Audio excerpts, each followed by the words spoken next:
Right, ladies and gentlemen, shall we begin? Starting with Norsca, ODM Enticity, fighting to stay alive in this best of three. We're going to have Marauder Horsemen, looks like three of them total, with some Marauder Horse Masters over here to give it a little bit more elite quality.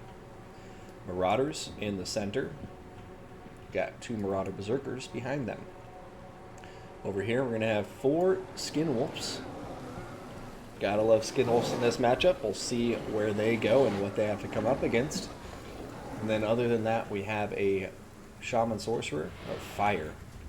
And a Burning Head, Fireball, Scroll of Shielding, and Kindle Flame. Good old four Skin Wolves. Four Skin Wolves. Oh my god. That's hilarious. I didn't even notice that, but he did bring four Skin Wolves, which sounds like four. That's hilarious. Anyways, Wulfric the Wanderer with Fight or Die, Hunter of Champions, Seafang, and Foe Seeker.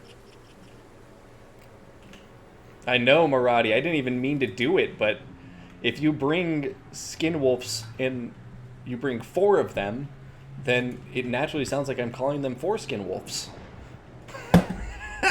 Oh god, I'll stop. I'm sorry, everybody. Over here we have Ungor Spearmen on the ground. Looks like four of them, backed up by three Chaos Spawn that I can see. These Chaos Spawn are the best Chaos Spawn in the game, but like I say, those Skin Wolves hard counter them. They have poison damage, so gotta love them for that. Nameron, thank you for tuning in, and thank you for the follow, my friend. We got ourselves a Giant. We got a Bray Shaman of Wild. Looks like got the Cygor summon and Vile Tide. We got Morgor the Shadow Gave with both of his Chaos Spawn summons.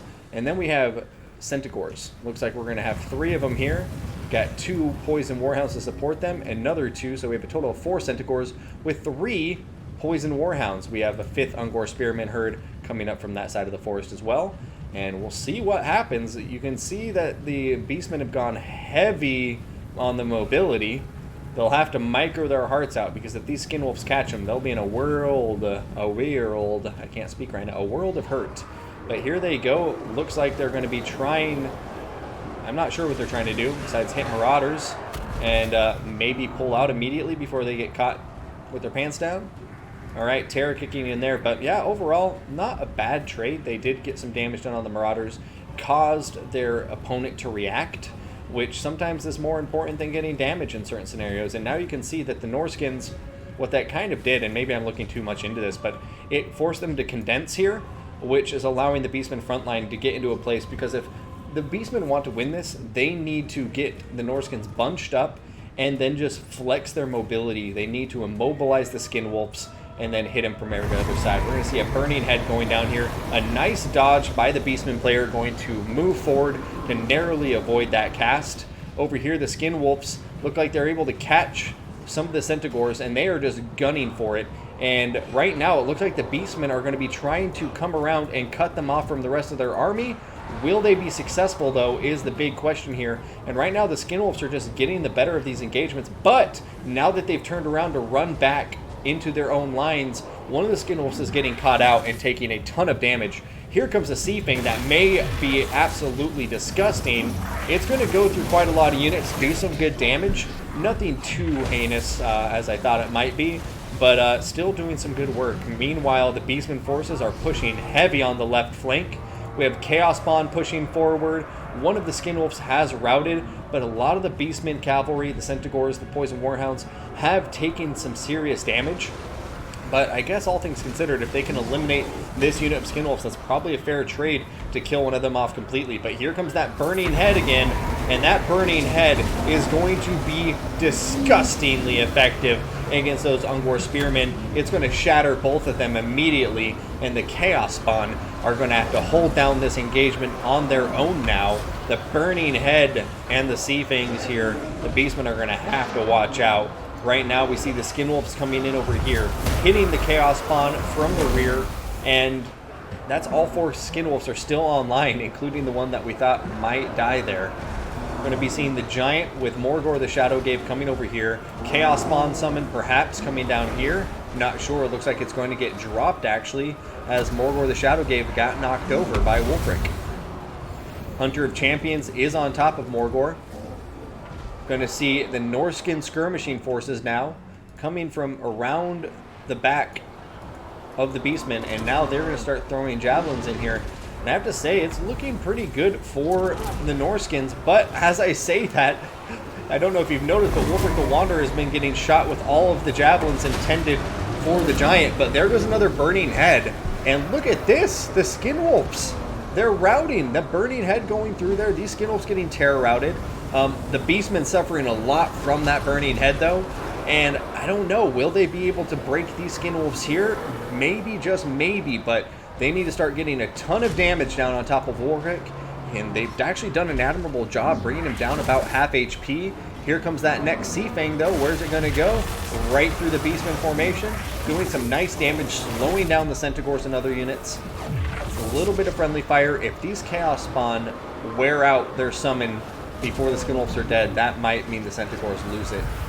And look at that, Morgor the Shadowgate taking a ton of damage. We have Wolfric the Wanderer chasing him down.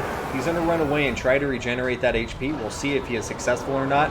Over here, Skinwolves getting charged by Centaurs, both of them getting a nice charge off into each other. And it looks like the Centaurs, with the support of Morgor and the Warhounds, should be able to win that. And then over here, look at Wolfric. He's taking a lot of damage. The Giant is coming for him. We're going to be seeing Skinwolves regrouping on the peripheries, though, and this is just a monster mash in the most extreme sense. Oh my goodness gracious, look at Wolfric the Wanderer. Fight or die has been popped. The Giant is coming for him.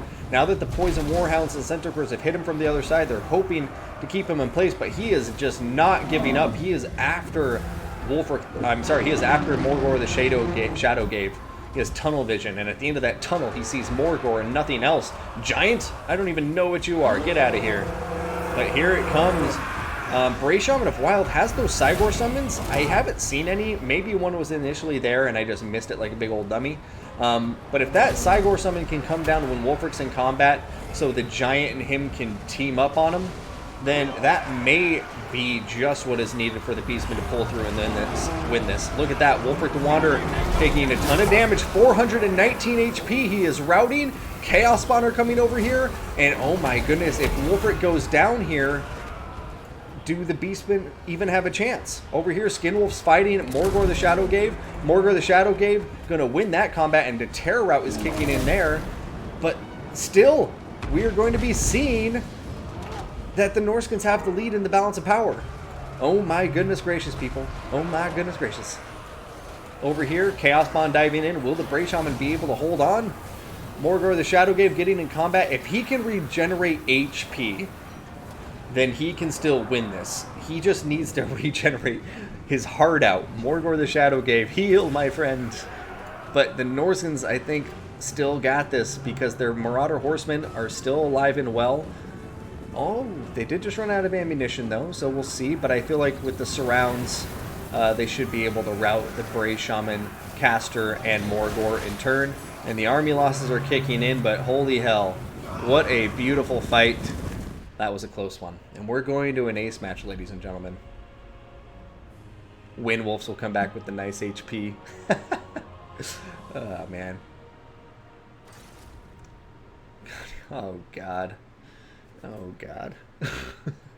The four Skinwolves really just ruined the chat there for a minute. How many Skinwolves he has to break again? All of them.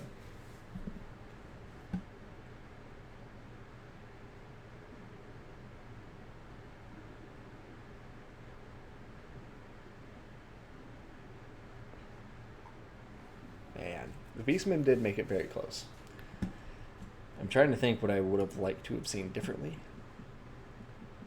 Honestly, I'm trying to think how you could fit the Butchers of Kalkengard in here.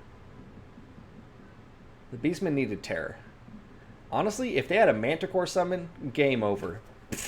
I would say. But the Norscan army there, you know, recognizing the strengths the Norskins have, which is everything we were talking about in the chat.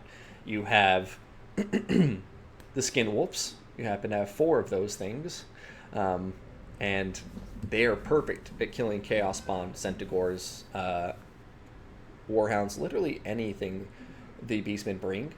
But I think if the Beastmen had a Manticore, I know it's not the most fun tactic, or even a Cygor summoned on them while they were there, the Terror could have helped to win the engagement, and then the Centaurs can easily chase them off the map, neutralize the threat, But you know, I think the big thing that won Norsca that game, in all honesty, and it was beautifully done, were those burning heads and those sea fangs. The Beastmen infantry just get deleted so quickly. You might as well have not brought it. And I don't say that to be harsh at all, but it's just like they got dominated by burning heads and sea fangs. It was heinous. The caster there has 212 kills, and yeah, the infantry that was left on the Norscan side was just like, even without those abilities, which were doing damage just across the board, Berserkers and Marauders will beat the Spearmen any day of the week. So it was a very close game, a very good game, and I'm happy we're going to an ace match.